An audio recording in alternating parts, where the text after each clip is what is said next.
You're standing on the west front of the Capitol. January 20th, 11:47 a.m.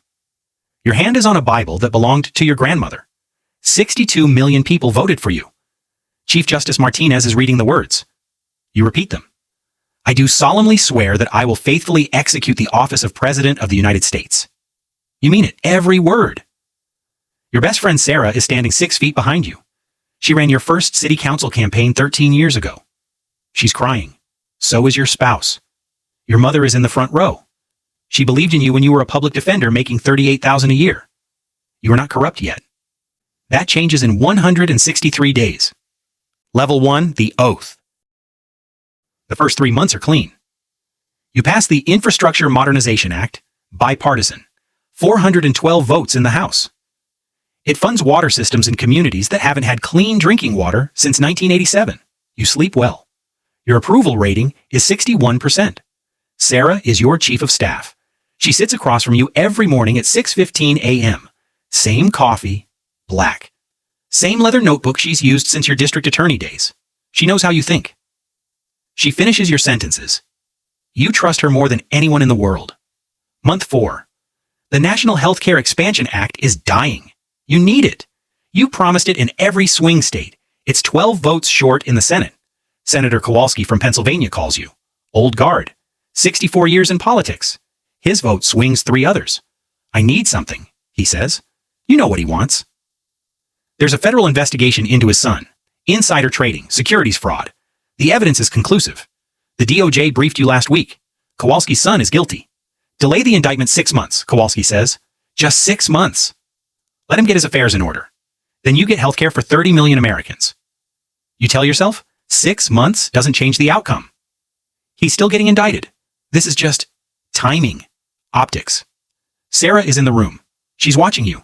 You make one phone call. Attorney General Marcus delays the indictment. The Healthcare Act passes. 51-49. You rationalize it for 3 weeks. You tell yourself the ends justify the means. 30 million people get coverage. One rich kid gets a few extra months of freedom before prison. Math says you did the right thing. You're lying. Sarah stops finishing your sentences. She still comes to the 6:15 meetings, still takes notes. But something behind her eyes is different, dimmer. You pretend not to notice. Month 6 arrives. That's when you meet Victor. Level 2, the first compromise. Victor Hale, CEO of ArcLight Energy, $72 billion in annual revenue. He wants 15 minutes. Your scheduler says he's donated to both parties for 30 years. Hedge bet, smart money. You take the meeting, the Oval Office, 2 p.m. on a Thursday. Victor doesn't waste time. I need the Arctic Refuge drilling permits approved. I'll give you $45 million for your re-election campaign. Legally, through PACs, clean money. You tell him you campaigned against Arctic drilling. You promised environmental groups. You also promised healthcare, Victor says. That costs money to defend. Midterms are in 18 months. You lose the Senate, you lose everything. He's right. You know he's right. Your campaign manager showed you the numbers. You need $300 million to hold the Senate. You have 70. The permits are going through anyway, Victor adds. Congress will override you. I'm offering you a choice. Let it happen and get nothing. Or let it happen and fund the fight for everything else you want. You tell him you need to think about it. He stands up. You have 4 days. After that, the money goes to Governor Reeves. He's very interested in running against you. He leaves. You sit in the Oval Office for 20 minutes, alone. You approve the permits on day 3. The $45 million comes through, divided across 12 PACs, all legal, all traceable, all clean, except it's not. Sarah finds out from a news leak. She doesn't confront you in front of staff. She waits until 8 p.m. You're in the residence, alone. She walks in, doesn't sit. The Arctic permits, she says. You explain. The math, the midterms, the reality of how campaigns work. You tell her that idealism doesn't win elections. You tell her you're protecting the larger agenda. She listens, nods. Okay, she says. That's all, just okay. She leaves. You don't see her smile again for 2 years. Your approval rating is 57%. Month 18. You're in year 2 now. The White House feels smaller, the walls closer. You've made 6 more compromises, smaller ones. A judicial appointment you didn't believe in, a weapons contract for a donor, a pardon for a congressman who endorsed you early. Each one makes sense in isolation. Together they form a pattern. You stop sleeping well. You take Ambien, 10 milligrams. Your doctor prescribes it without questions. Sarah still runs your staff meetings, still takes notes in her leather book. But she stops looking at you when you make decisions. She looks at the table. You're not friends anymore. You're colleagues. Level 3, the infrastructure. Year 2, month 9. A journalist named Claire Mendoza is investigating you. The Washington Chronicle. She's good. She's connected the Kowalski delay to the Healthcare Act vote. She has emails. She has testimony from a DOJ staffer who went rogue. She's 3 weeks from publishing.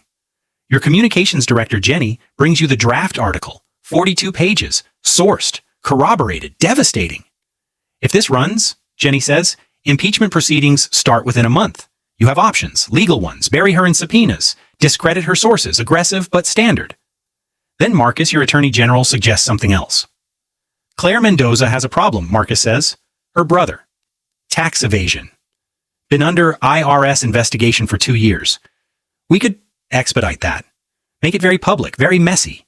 She kills the story to protect him, or she runs it and we destroy her family first. You don't say yes immediately. You take 48 hours. You tell yourself she's not innocent. Her brother did evade taxes. You're not fabricating anything. You're just prioritizing resources. You authorize the IRS audit acceleration. Claire's brother is indicted 6 days later. Front page news. Her editor pulls her off your story. Conflict of interest. She resigns 4 months later. The article never runs. You've just weaponized the federal government against a journalist. You tell yourself it was self-defense. You're lying again. Sarah hears about it. Everyone hears about it. It's not confirmed, but people in the West Wing know. They always know. She doesn't come to your office anymore. She sends memos, emails. You communicate through intermediaries. You used to get lunch every Friday. You haven't eaten together in 9 months. Your approval rating is 52%. Still electable. Still viable. You're holding on? Barely. Year 3 begins. You've insulated yourself now. You've hired people who don't ask questions.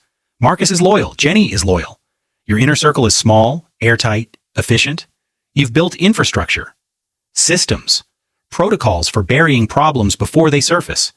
You have staffers whose entire job is opposition research on anyone who might investigate you. You've become a machine. The policies are still good. You passed the Climate Resilience Act, the Education Equity Bill. Your legislative record is historically strong. Historians will write about your domestic achievements for decades, but the foundation is rotten. You know it. You don't care anymore. Or you tell yourself you don't. Level 4, the loyalty test. Year 3, month 8. Sarah asks for a meeting. In person. Private. You haven't been in a room alone with her in 14 months. You're nervous. You don't know why. She sits across from you, same seat as always. No notebook this time. I'm testifying, she says. Your stomach drops. Testifying where? House Oversight Committee. They subpoenaed me 4 days ago. They have the Kowalski timeline. They have the IRS records. They know about Victor. You ask her what she's going to say. The truth, she says. All of it. You feel something break inside your chest. Rage, panic, betrayal. I made you, you say. I brought you here. I trusted you with everything. I know, she says. That's why this hurts. You offer her everything. A cabinet position, a guaranteed Senate seat after your term, $10 million in a legal consulting contract, anything. She doesn't react. She just looks at you. You're not the person I followed anymore, she says. She stands up. You make a decision in 3 seconds. You call Marcus.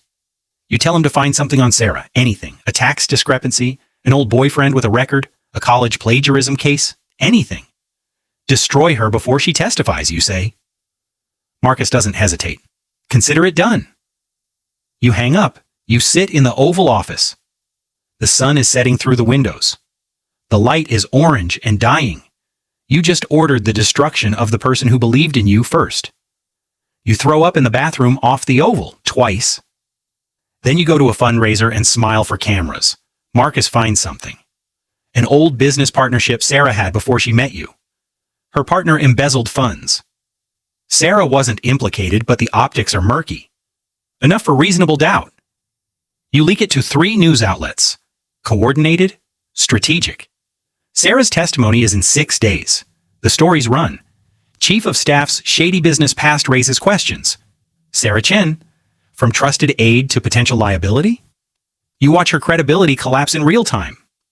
She still testifies. She tells the truth. Every detail, calm, precise, devastating. But the committee dismisses half of it. Partisanship, bias, compromised witness. You survive, barely. Your approval rating is 47%. Sarah resigns the next day. No statement, no interview, she just leaves. You never speak to her again. You find out later she moved to Oregon. She teaches civics at a community college. She doesn't do interviews, doesn't write a book, doesn't cash in. She just disappears. You tell yourself she betrayed you first, that you had no choice, that survival isn't optional in this job. You're lying. You know you're lying. You stop being able to look at yourself in the mirror for more than a few seconds. Level 5, the legacy. Year 4, month 11, the House votes to impeach you. 223 to 212. Partisan split. Expected. The charges: abuse of power, obstruction of justice, witness intimidation. The Senate trial lasts 19 days. It's televised. The entire country watches. You don't testify? Your lawyers advise against it? You sit in the White House and watch on a screen. Sarah's testimony is played on loop. Every network, every channel, her face, her voice, her words. He wasn't always like this. He used to be good. That's what makes it worse. The Senate votes. 53 to 47. You need 67 to convict. You're acquitted. You survive. You finish your term. You don't run for re-election. Your vice president loses in a landslide. Your party collapses in the midterms. Your legislative achievements are real. Infrastructure, healthcare, climate, education. 30 years from now, textbooks will mention them. They'll also mention the impeachment, the corruption, the journalist whose family you destroyed, the friend you betrayed. You leave office on January 20th, 4 years to the day after you took the oath. Your approval rating is 34%. You move to a house in Montana. Private, quiet. You write a memoir. It sells 400,000 copies. Mostly to people who hate you and want to know how you justify it. You don't do interviews. You don't go on speaking tours. You just exist. Your mother dies 3 years after you leave office. She doesn't speak to you the last 8 months of her life. She tells your sister, "I don't know who he is anymore." You attend the funeral. People stare. No one approaches you. 10 years after you leave office, you get an email. It's from Sarah, subject line, "No response needed." The body of the email is one sentence.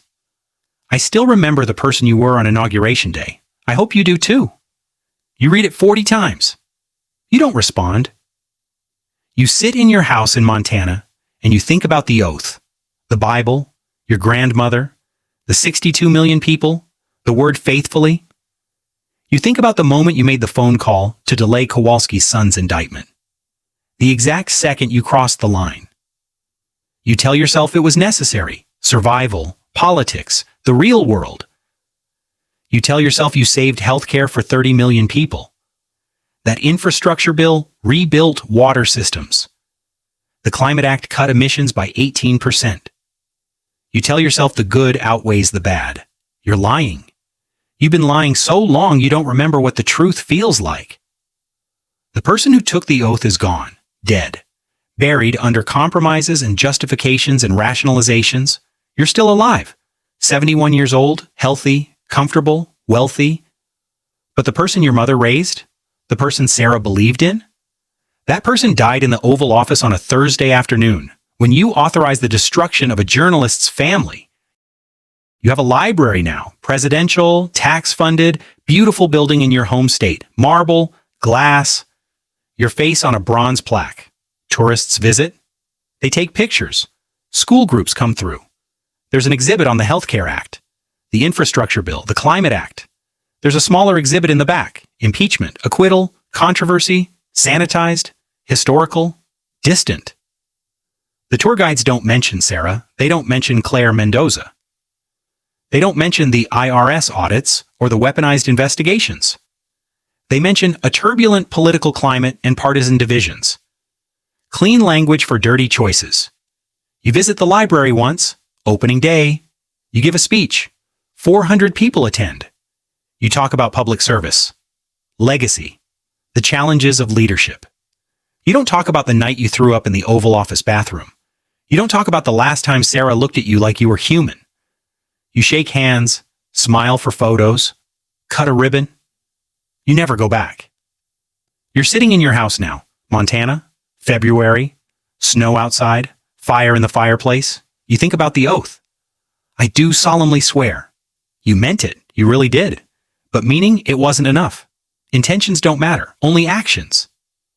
You traded yourself for power, piece by piece, compromise by compromise, rationalization by rationalization. And the worst part? You can't even pinpoint the exact moment you stopped being you. It wasn't one decision. It was 1,000 small ones, each one justifiable, each one necessary, each one corroding something essential until there was nothing left. You're not in prison, you're not broke, you're not forgotten. You got away with it. That's the nightmare. If you'd been caught, prosecuted, convicted, you could tell yourself you were a victim, martyred, misunderstood. But you won. You survived. You beat the system. And you know, in the part of yourself that still remembers the oath, that you deserve to lose. The person who swore to faithfully execute the office? That person would be horrified by what you became.